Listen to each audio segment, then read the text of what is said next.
tahimik sa bintana. Si Jonalyn ay humuni, parang radyo ni Lola. May tabong sumasayaw, may kutsarang tumatawa, habang ang kape kumukulo sa lumang kalan nila.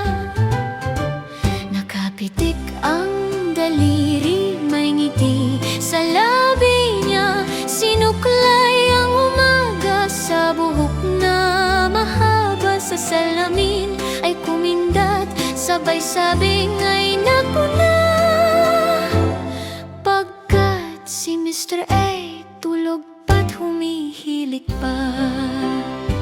Sa timpla ng uga may lambing na sumisikat, sa tasa ng alaala bawat higop ay sapat. Si Jonalyn ang musika sa bahay na mapayapa, at si Mr. A ang dahilan kung bakit saya'y buo na.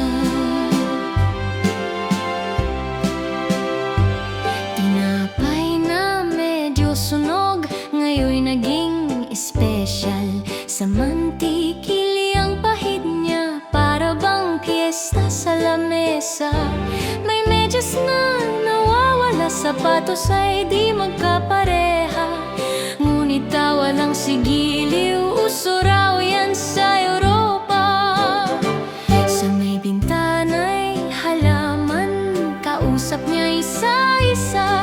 Lumaki kang mabuti ha, sabay dilig ng pag-asa. At si Mr. A pagbangon, sabog pa ang mukha niya.